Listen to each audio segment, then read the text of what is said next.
Je voudrais maintenant vous parler de récepteurs métabotropes au glutamate qui sont particuliers. Alors on a déjà vu des récepteurs ionotropes au glutamate. Ça c'est vraiment le schéma du récepteur AMPA-R ou bien le récepteur acaïnate qui est donc un récepteur tout à fait ionotrope. Vous voyez le glutamate ici, quand il se lie, ça ouvre le canal qui laisse entrer le sodium. Je vous dis dans le cadre de ce cours, ne pensons pas au potassium. On a vu aussi un autre récepteur qui est bien ionotrope, qui est le récepteur NMDA. Alors dans cette illustration ici, vous voyez le site de liaison au glutamate. Et alors, quand le magnésium quitte son site et que le glutamate est lié, le calcium peut entrer. Ici, ce schéma est un petit peu plus compliqué. Vous voyez que le magnésium, son site, là, c'est bien ici en profondeur, qu'il y a aussi du zinc, etc. Mais ceci sort du cadre du cours. Donc nous avons vu ces deux récepteurs. Voici aussi, ici, le schéma typique d'un récepteur métabotrope au glutamate. Alors, ces récepteurs, vous voyez, ont un site de liaison glutamate. On ne retrouve pas de canal ionique. On voit ce couplage ici à une protéine G et la liaison du glutamate à son site, au récepteur, va activer la protéine G et il va y avoir un effecteur. Alors, ces récepteurs métabotropes au glutamate s'appellent les récepteurs mGlu-R pour métabotrope, métabotropique en anglais, glutamate récepteur. Et puis il y a des chiffres. Par exemple, on a le récepteur, c'est un 1 là que j'ai écrit, mGlu-R1, mGlu-R2, mGlu-R3, mGlu-R4. Et alors moi je vais vous parler d'un récepteur particulier qui est le récepteur mGlu-R5 pour illustrer encore un autre fonctionnement de cette neurotransmission et d'un récepteur au glutamate. Alors, donc, si on veut le dessiner, on va avoir notre récepteur qui est ici protéine transmembranaire, et quand le glutamate va s'y lier, on va avoir une activation.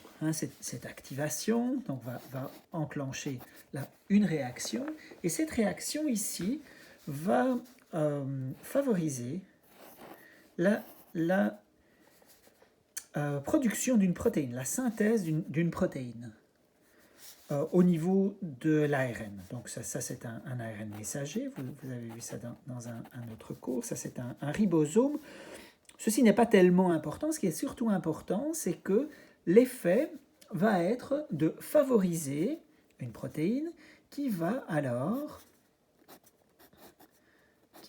avoir un effet sur une zone de membrane, là, qui contient un AMPA-R. On n'est pas du tout étonné de voir à cette même face postsynaptique un récepteur mGlu-R5 et un AMPA-R. Ce sont deux récepteurs au glutamate. Et donc, en effet, ici, on a un site de liaison au glutamate. Mais quand le mGlu-R5 est activé, cette synthèse va provoquer l'internalisation de ce récepteur qui va se retrouver donc à l'intérieur de la cellule. Donc, si je voulais mieux le dessiner, on a dans une première étape notre récepteur AMPA qui ensuite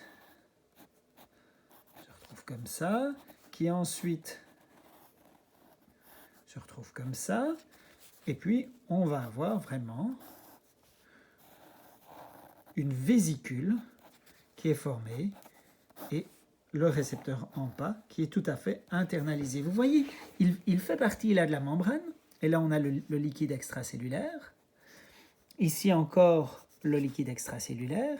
Ici, il est moins en contact avec le liquide extracellulaire, et puis là plus du tout. Et là, il est sevré de la membrane, et le voilà internalisé. Donc on a fait une internalisation du récepteur AMPA. Qu'est-ce que ça a comme effet sur la synapse? Alors, au niveau de la synapse, on avait ici un récepteur mGlu-R5, et là un récepteur AMPA, un autre récepteur AMPA, un autre récepteur AMPA. Alors, si au niveau présynaptique, on a des potentiels d'action qui arrivent, le neurotransmetteur, qui est le glutamate, est libéré. Le glutamate se lie, ici, ici et là. Et la résultante, ici, donc on a un potentiel d'action, oh pardon, pas un potentiel d'action, peut-être pas, probablement pas, un PPSE de celui-ci, mais qui s'additionne au PPSE de celui-là, qui s'additionne au PPSE de celui-là, et donc voilà le PPSE résultant. Et puis qu'est-ce qui change ici, une fois que le glutamate se lie à notre récepteur mGluR5?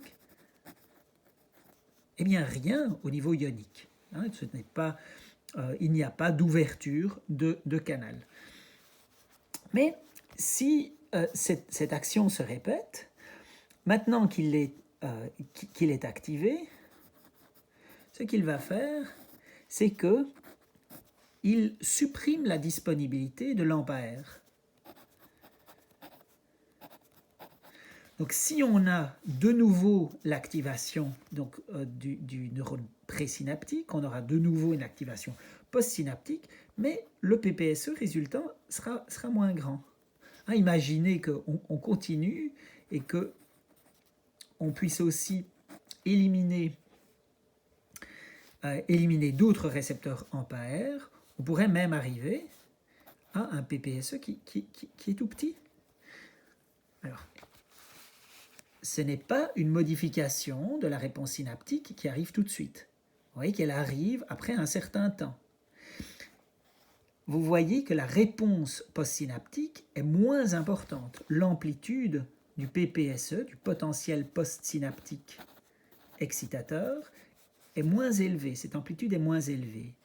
Nous avons déjà rencontré ce genre de situation dans l'hippocampe avec le système NMDA, R et AMPA-R, mais ici, nous le voyons dans un autre système et c'est bien une LTD.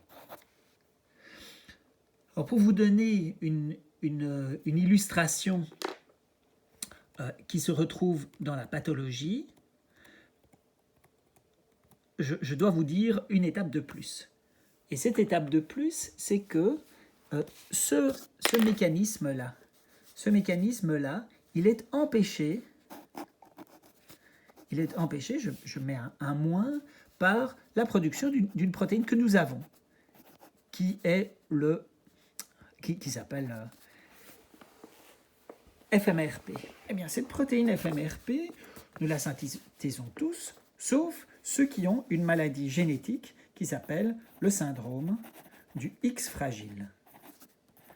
Maladie génétique d'un gène qui se trouve sur le chromosome X.